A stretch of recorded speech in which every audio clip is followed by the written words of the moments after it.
All right, good afternoon, everyone. Looks like there's something wrong with this side of the room here since everybody's on this side of the room. Okay. All right, well, just a few things at the top, and I'll be glad to take your questions. So as many of you saw in the statement that we released on Friday, Secretary Austin ordered the deployment of additional ballistic missile defense destroyers, fighter squadrons, and tanker aircraft, and several U.S. Air Force B-52 long-range strike bombers to the U.S. Central Command Area of Responsibility. These forces will begin to arrive in coming months as the USS Abraham Lincoln Carrier Strike Group prepares to depart, some of which have already begun to flow into theater as highlighted by the arrival of the B-52 bombers over the weekend. These deployments are in keeping with our commitments to the protection of U.S. citizens and forces in the Middle East, the defense of Israel, and de-escalation through deterrence and diplomacy. These movements build on the recent decision to deploy the Terminal High Altitude Area Defense Missile Defense System to Israel, as well as DoD's Sustained Amphibious Ready Group Marine Expeditionary Unit posture in the Eastern Mediterranean, and demonstrate the flexible nature of U.S. global defense posture and U.S. capability to deploy worldwide on short notice to meet evolving national security threats. Secretary Austin continues to make clear that should Iran, its partners, or its proxies use this moment to target American personnel or interests in the region, the United States will take every measure necessary to defend our people. Shifting gears, tomorrow is Election Day, and DoD stands prepared to support state and local authorities as required. Of note, Secretary Austin approved a request last week from the District of Columbia for D.C. National Guard troops to support the D.C. Fire and Emergency Medical Services from November 5 through 13. For those of you who have covered the defense beat for a while, you know that it is routine practice for the DoD to authorize the D.C. National Guard to support or augment security for large-scale events in the district, and activated guardsmen will remain under the command and control of the D.C. National Guard. Similarly, around the nation, approximately 60 National Guardsmen from 6 states have been activated by their state governors in state active duty status for election support, with roughly another 600 guardsmen from 17 states on standby if needed. Again, as you know, the National Guard has ongoing and long-standing relationships with local, state, and federal agency partners and has assisted with national special security events like Election Day and Inauguration Day for many years. For more information about individual state responses and activations, I would direct you to the individual states. And finally, the Department is proud to celebrate National Native American Heritage Month. This November, we honor the contributions and sacrifices of Native peoples who have served our country. The contributions of these fellow Americans have been pivotal in some of the most critical moments in our nation's defense. As just one of many examples, the U.S. Marine Corps' Navajo code talkers, using their native language to develop an unbreakable communication code during World War II, played a decisive role in the Battle of Iwo Jima. Their example of duty and honor continues to inspire current and future generations of Americans to serve with the same resolve and pride. And with that, I'll be glad to take your questions. We'll start with AP. Lita. Thank you, Pat. 2 things. One, on Ukraine, North Korea. Can you say whether any North Korean troops have been observed in combat or over the line in Ukraine? And I believe State said that the number is about 10,000. Is that what you believe are in the Kursk region right now? And then I have a couple updates. So we believe that there are now at least 10,000 DPRK forces in the Kursk Oblast, recognizing that as we continue to assess DPRK presence on the ground, those numbers could go up slightly in terms of the total number of DPRK troops in Russia. We've seen the press reports about alleged combat ops. We're looking into those, but at this point cannot corroborate those reports. But as you heard Secretary Austin say last week, should these troops engage in combat support operations against Ukraine, they would become legitimate military targets. So have you seen any additional North Korean forces heading for eastern Russia? Do you see another wave of influx? I don't know that I'd call it a wave, but as we look at those numbers, we think that the total number of DPRK forces in Russia total could be closer to around 11 to 12,000, with about 10,000, at least 10,000 right now in the Kursk Oblast. Okay. And you said you had a follow-up? Just on Iran, have you seen any movement indications or any suggestions that Iran has been taking steps to do any type of retaliatory action against Israel? Yeah, so in terms of whether or not Iran does anything, I'm not going to speculate, nor will I discuss intelligence assessments from here. I think we as the U.S. government have been very clear that we believe Iran should not respond to Israel's retaliation if they choose to do so. We, of course, will support Israel in their defense. Natasha. Thanks, Pat. So senior Ukrainian officials have said that they are observing some very small, limited numbers of North Korean troops, things like engineers, for example, in the occupied territories in eastern Ukraine. The U.S., are you not prepared to corroborate that at this point? Yeah, again, we're looking into all of that, but at this point just can't corroborate those reports. Okay, and also we're about a week away from the deadline that was set by Secretary Austin and Secretary Blinken with regard to Gaza.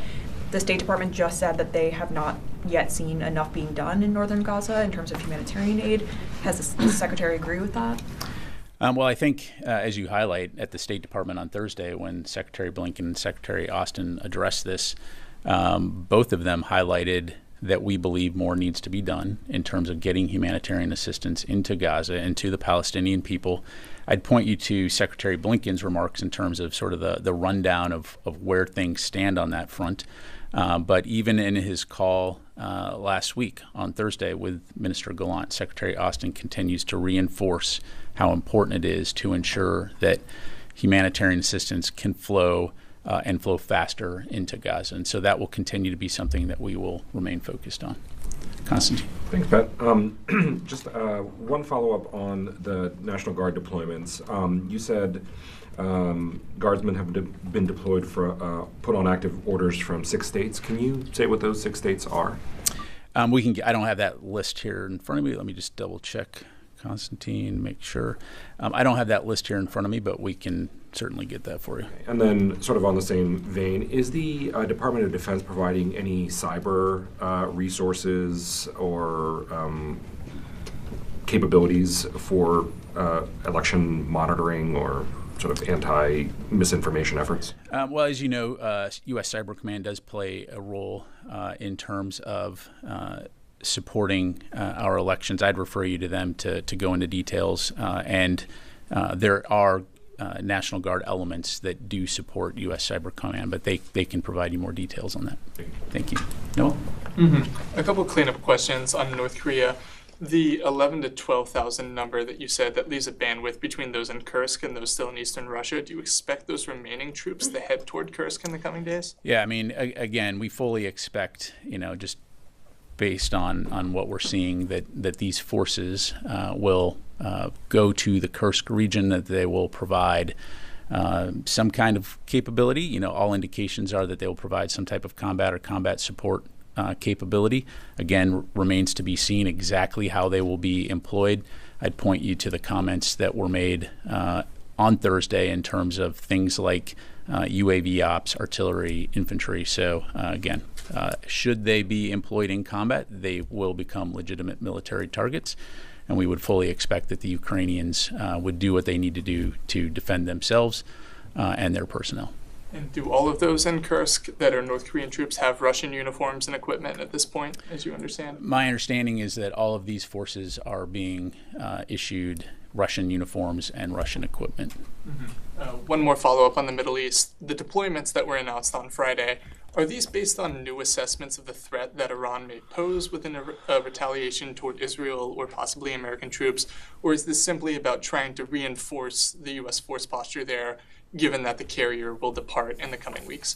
Well, I think as we highlighted in our statement, and as I highlighted at the top here, we are deploying these forces to the region to preserve our ability to protect our forces, support the defense of Israel, and also act as a deterrent capability. And so out of due diligence and ensuring that we continue to be prepared to meet our commitments, deploying and rotating these forces in as we look ahead down the road and prepare for the departure of the Abe. Okay. Mike. Yeah, these North Korean units, do you know if the soldiers are being, are they filling blanks, spots in the Russian line, or will they be deploying and operating as their own particular units? So a couple things. It it's TBD. We'll see exactly how these forces are integrated into Russian operations and how they're committed to the battlefield, assuming that they are. In terms of replacement for Russian forces, I'd point you back again to what Secretary Austin highlighted in terms of the significant casualty rates that we're seeing among Russian forces. So in so much as that these are potentially forces that are coming in to replace the massive numbers of losses that Russia's experiencing, I think that's probably a fair assessment, and I certainly would not want to be a North Korean soldier. Right, but my point is, are they going to be inserted into already existing Russian units as just spare body, or will there be North Korean battalion fighting here and North Korean battalion fighting here? Yeah. Or do you not know at this Yeah, point now? we don't know at this point. We'll see. We anticipate in the relatively near future we will know more as we see how Russia and North Korea opt to employ these forces. Okay, Charlie?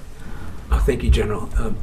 Adding to that, do you anticipate or are you even tracking whether or not this may just be the first of many North Koreans that will be headed to Russia? That's my first question. My second question is regarding Iran's threats of retaliation. They said that it will come from Iran or Iranian-backed militias, which you've already seen in Iraq. First of all, have you seen an uptick in the tempo of drone attacks from Iranian-backed militias there against Israel and or against U.S. forces? Does it look orchestrated, and how much of it is it a concern that bigger stuff might be headed there, like ballistic missiles?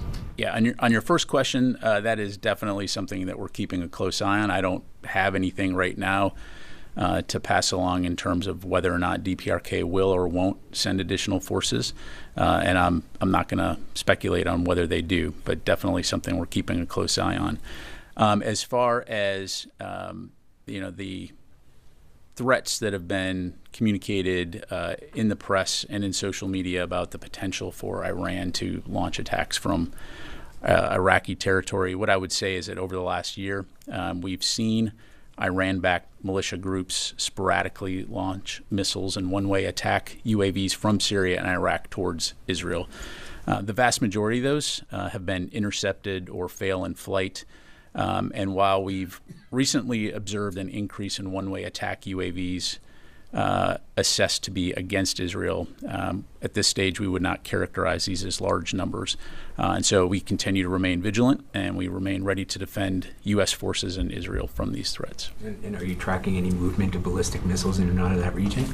I don't have anything to pass along in terms of intelligence assessments from this podium, but again, we stand ready to support the defense of Israel and would encourage Iran not to launch any type of retaliatory attack. Louis? We've been talking about the 10,000 troops in Kursk, but can you give us some context, please? This 10,000, how much will they augment the Russian presence there? Will they be a significant portion of the presence there in that particular oblast? Are they a very small component? Just something so that we can understand what adding 10,000 North Koreans to that battle space means. Sure. I think to do that, you have to go back in time a little bit. And if you recall when Ukraine conducted their offensive into Russian territory, into the Kursk Oblast, and they continue to hold Russian territory in Kursk. And they have made the decision to hold that territory at risk and continue to defend it. And so what we saw in the early days of that Ukrainian offensive was a very muddled Russian response in terms of trying to push the Ukrainians back. And for the most part, they have not been able to push the Ukrainians very far. They've taken some incremental amounts of territory back, but nothing that we would categorize as significant.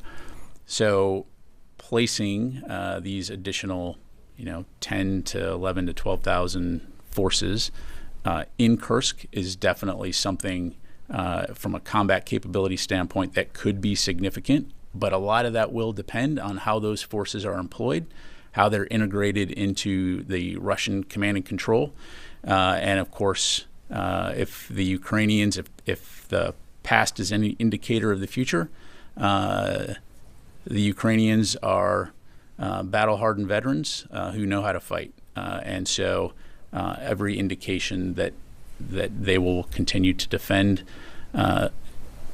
Ukrainian sovereignty and continue to defend Kursk, the territory that they've taken. And so we'll see how that plays out. Numerically, size-wise, numerically, is it, the infusion of these 10,000 additional troops at a minimum, is that really significant to the force that you say has been making incremental gains? Well, I think, again, if you want to talk numbers, and again, numbers can be misleading, because look what Ukraine did when Russia invaded Ukraine in 2022, and how a small number of forces to date have been able to largely defeat the strategic objectives of what was and is the largest army in Europe. So again, a lot of that just depends on how Russia opts to employ those forces, how well they're integrated, what kind of combat experience they have, and so we'll see. In the meantime, we continue to consult very closely with our allies and partners, and we also continue to ensure that we're working with Ukraine and some 50 nations to rush security assistance to Ukraine to defend Ukrainian sovereignty both here and elsewhere on the battlefield. Let me go to the phone real quick here. Let's go to Dan Lamoth, Washington Post. Hey, General, for your time today. There's often a perception in the Pentagon and across Washington that aircraft carriers deter Iran, and the lack of one in the region emboldens them. Two questions, I guess, related. Does Secretary Austin see these newly announced deployments on Friday to the region as sufficient to deter Iran, with a carrier gap potentially coming? And can you put this decision in context of how you're looking at broader threats in the Pacific and other regions? Thanks. Yeah, thanks, Dan.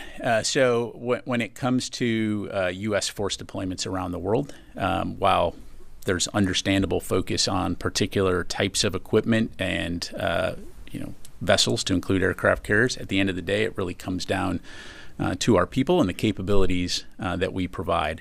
And so the capabilities that we're deploying into the region will provide a significant amount of capability on par with what we've been doing in the Middle East region since the October 7 attacks over a year ago. And so certainly as we look at global force management and our national security commitments around the world, that's always taking into account in terms of how we can meet those commitments and ensure we have what we need to protect our people, and in this case also support the defense of Israel. Let me go to Jeff Schogel, Task and Purpose. Thank you. Two separate questions. Now that the election is upon us, is the Defense Department satisfied that all overseas troops and their spouses have the access they need to federal absentee ballots? Also, how should one describe the coalition between North Korea and Russia? Is it an alliance, or is it more friends with benefits? Thanks, Jeff. Let me take your question on voting first. So first of all, we continue to recommend all voters register and request an absentee ballot. Those deadlines vary depending on states. And as you know, we do have a robust education program in terms of getting the word out on how service members and their families can obtain their absentee ballots, no matter where you are, whether it's overseas or whether it's stationed outside of your state. Just speaking from personal experience as a Florida resident, I can tell you I received multiple emails over many weeks reminding me to register and to request my ballot. It arrived early, had plenty of time to submit that. If a service member has requested a ballot and it hasn't arrived, they can use the federal write-in absentee ballot immediately at fva.gov/FWAB,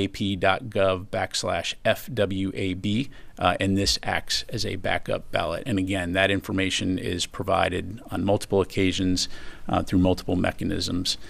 So again, encourage folks to get out and vote and make sure that their voice is heard.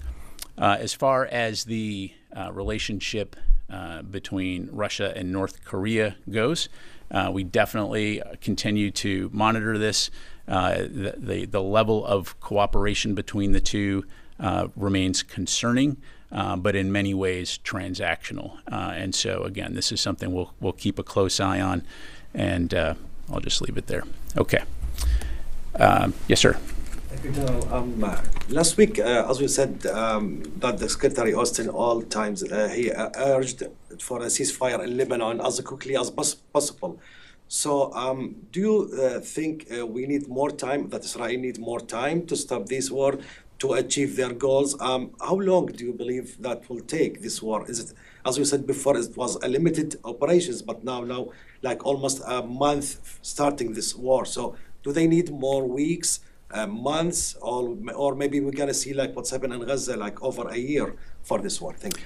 Yeah, I won't speak for Israel, but Secretary Austin and others have been very clear that we believe that a ceasefire and the resolution of tensions in the region through diplomatic means are required as soon as possible. And so, as you've seen with the State Department and the U.S. envoy, Mr. Hochstein, going to the region, this continues to be something that is a top priority for the U.S., working with partners in the region to include Israel. And we'll continue to communicate that to our Israeli counterparts. As you saw from our readout, this was also something that came up in the phone call between Secretary Austin and Minister Gallant last week. Thank you. Okay, let me go to Heather from USNI. Thank you so much. I was hoping you could give a couple more details about the plans with Abe, and then whether or not it's planning to leave within the next couple weeks, the next week, and then Harry S. Truman is on its way over to the Middle East, Mediterranean area, but it's making stops along its way. Is this an indication that we don't feel that there needs to be an aircraft carrier in the region very quickly? What does this indicate in terms of how much the Houthi threat remains in the Middle East? Yeah, thanks, Heather. As far as deployment timelines go, as a matter of policy and operation security, we're not going to talk specifics on when the Abraham Lincoln Strike Group will depart the U.S. Central Command area of responsibility. As for the Truman, as you highlight, continues to operate in the North Atlantic. Again, I'm not going to get into its particular movements or forecast those. And in terms of the message it sends, it just demonstrates the flexibility and versatility of the U.S. military in order and our ability to meet our national security commitments and provide robust capability around the world and flex as needed. And again, highlighted by the fact that you have B-52 bombers that are now in the AOR, the CENTCOM AOR, that are multi-versatile and can provide an incredible amount of capability in support of those efforts. So again, it's about capability and it's about our people, and we're confident that we have the right force posture to support our national security requirements. Ashley. Just a quick follow-up on the announcement on troops to the Middle East. Are there any plans to send additional troops into Israel or to man assets there? I don't have anything to announce at this point. Yeah. Thanks. Sir. Thank you, General. Do you anticipate any direct Israel attack on Iranian paramilitary groups in Iraq as they continuously launch UAVs into Israel? I mean, did you send any message to these groups in Iraq? As I'm sure you can appreciate, won't speak for Israeli operations on what they may or may not do. I can tell you that what we've seen in the past is them, as I highlighted earlier, intercept threats that are heading towards Israel. But in terms of potential future military action by Israel, that's a question for them to address. Okay. Might that not be something that CENTCOM would engage in, the potential attack, or if you want to call it a preemptive strike? Well, again, without getting into hypotheticals or speaking to Israeli operations, U.S. Central Command and the Department of Defense regularly have conversations with Israel as it relates to the defense of Israel and how we can work together to support that effort.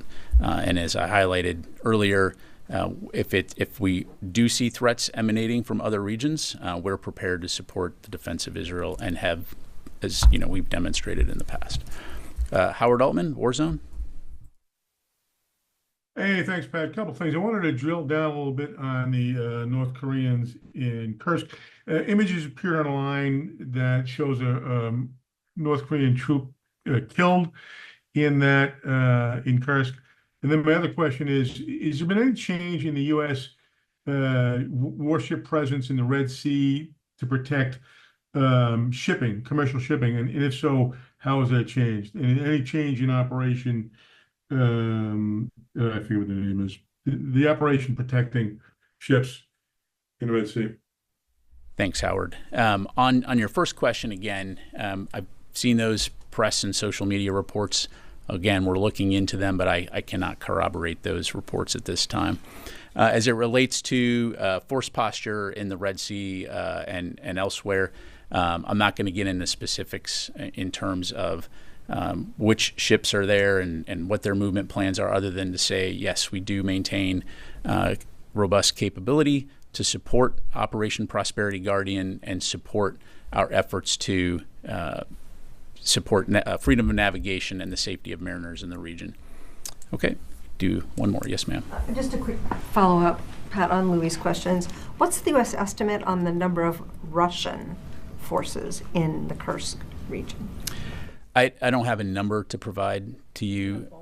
I don't even have a ballpark number, other than to say, broadly speaking, what we saw in the past was essentially a conglomeration of various units on the Russian side, to include territorial defense forces attempting to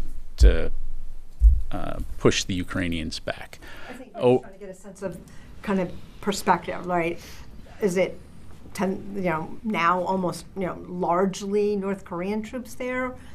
Equal number of both? I mean, I think that's kind of what we're trying to figure out. And I just don't have a number to pass along here. I mean, keeping in mind, again, that what we're talking about here is Russian territory writ large, right? So, I mean, this is inside Russian interior lines, and theoretically, Russia could have made the decision a long time ago to move large number of Russian forces to address this threat. But it demonstrates a couple things. One, the fact that Russia has not made recovery of its sovereign territory a priority. And number two, the fact that Russia finds itself in a situation where they now have to hire out to get additional forces to deal with this issue, which, as Secretary Austin has highlighted, is an indication of the dire straits they're in when it comes to personnel. So thank you very much, everybody. Appreciate it.